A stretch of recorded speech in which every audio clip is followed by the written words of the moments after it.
We are SC. We are SC. We are SC. We are SC. Thank you. Thank you. I would like to say thank you, graduates, for that warm welcome. Will Ferrell, why Will Ferrell? I hate Will Ferrell. I hate him. I hate his movies. He's gross. Although he's much better looking in person. Has he lost weight? Today, I have also received an honorary doctorate, for which I would like to give my thanks to President Max Nikias. And then there's me, Will Ferrell, whose achievements include running naked through the city of Montrose in old school.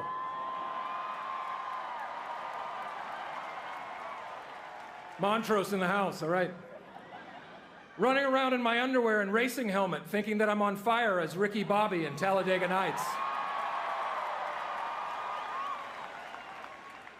Running around in elf tights, eating gum off the ground. And playing cowbell. I think my fellow doctorates would agree, based on our achievements, we are all on equal footing. I want the university to know that I do not take this prestigious honor lightly. I've already instructed my wife and my children from this point on, they have to address me as Dr. Ferrell. There will be no exceptions, especially at our children's various school functions and when opening Christmas presents. Yay, we got the new Xbox. Thank you, Dad. I mean, Dr. Ferrell. I've been informed that I can now perform minimally invasive surgery at any time or any place, even if people don't want it.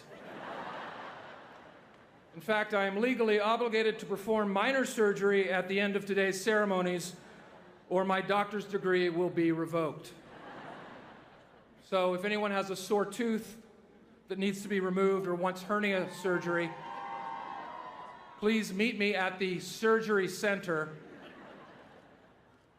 By surgery center, I mean a windowless van I have parked over by the Coliseum.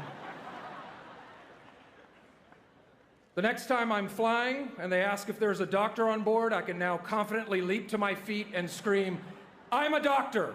What can I do?" Yes, no problem. I can absolutely deliver that baby. Hopefully it will be on United Airlines.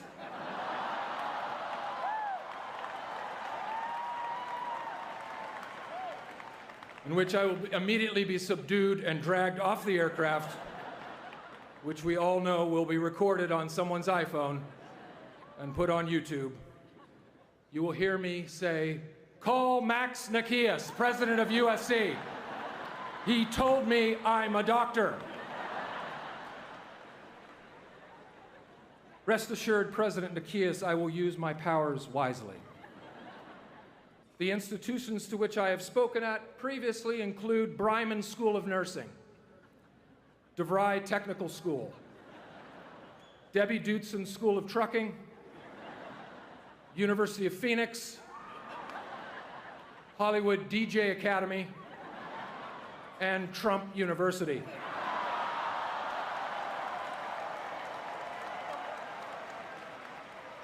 I'm still waiting to get paid from Trump University. In fact, it turns out I owe Trump University money for the honor to speak at Trump University. All of you have excelled in various courses of study. All of you, except for 4 students. And you know exactly who you are. If you would care to stand and reveal yourself right now, that would be great. Those 4 students. There's 1, 2, 3, 4, 5, 6, 8, more like 20. Very honest of you. I then would have asked this person from the future, does that mean I graduated? Yes, you did. says the person from the future.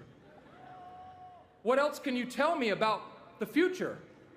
Future person turns to me and says, I can tell you that you will become one of the most famous alumni of this university. Mentioned in the same breath as John Wayne, Neil Armstrong, and Rob Kardashian.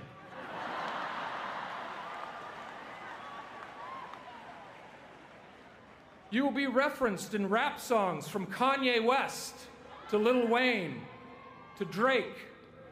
Nas will say, get me real bonkers like Will Ferrell on cat tranquilizer. Is that it, I would ask? Yes, that sums it up. Except one other thing. In the future, there will be something called Shake Shack. It will start in New York and then come to LA, and people will wait hours for a milkshake. That is definitely good, but not that good that you should wait 2 hours.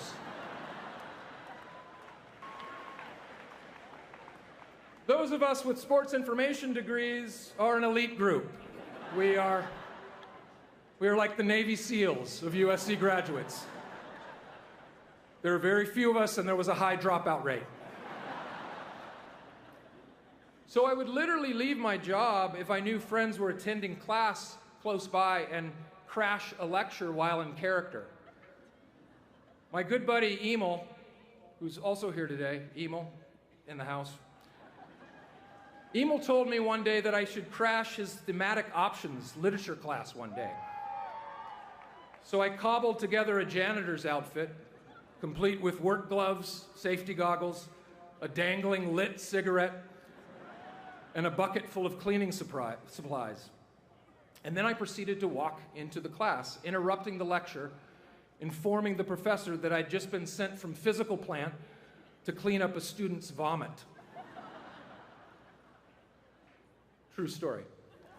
What Emil neglected to tell me was that the professor of his class was Ronald Gottesman, a professor who co-edited the Norton Anthology of American Literature. Needless to say, a big-time guy. A month after visiting my friend's class as the janitor, I was walking through the campus when someone grabbed me by the shoulder, and it was Ron Gottesman. I thought for sure he was going to tell me to never do that again. Instead, what he told me was that he loved my barging in on his class, and that he thought it was one of the funniest things he'd ever seen, and would I please do it again? So, on invitation from Professor Gottesman, I would barge in on his lecture class from time to time as the guy from physical plant, coming by to check on things, and the professor would joyfully play along. One time I got my hands on a power drill, and I just stood outside the classroom door operating the drill.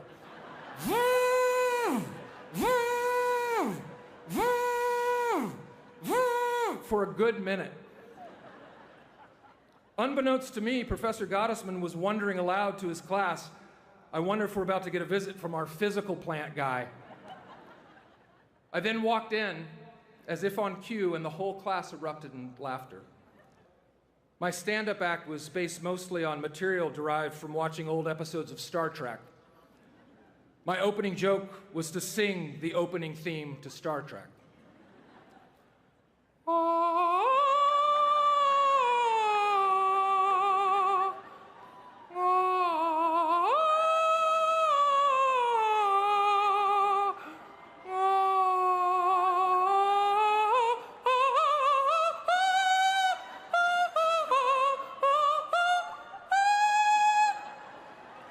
And after moving back to LA, there were many a night where, in my LA apartment, I would sit down to a meal of spaghetti topped with mustard, with only $20 in my checking account, and I would think to myself, oh well, I can always be a substitute school teacher.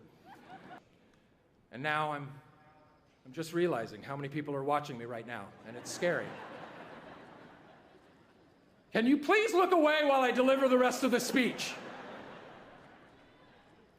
After my first show, one review referred to me as the most annoying newcomer of the new cast. One woman wrote to me and said she hated my portrayal of George W. Bush. It was mean-spirited, not funny, and besides, you have a fat face. As for my fat face, you are 100% right. I'm trying to work on that. Please don't hesitate to write me again if you feel like I've lost some weight in my face. How dare you, you son of a bitch! Even now, I still lose out on parts that I want so desperately. My most painful example was losing the role of Queen Elizabeth in the film The Queen. Apparently, it came down to two actors, myself and Helen Mirren. The rest is history. Dame Helen Mirren, you stole my Oscar! Hey, Matthias, get your hands off Axel right now. Stop it. I can see you, okay? Dr. Ferrell's watching you. And imagine me. Literally picture my face singing this song gently into your ear. If I should stay, I would only be in your way.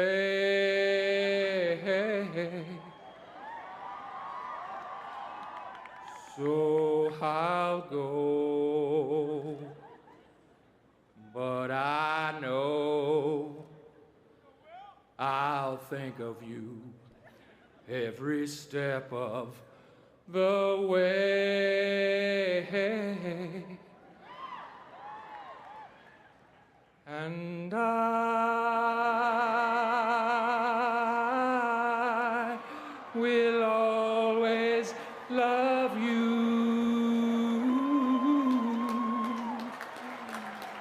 Will always love you. Will always love you. Class of 2017. And I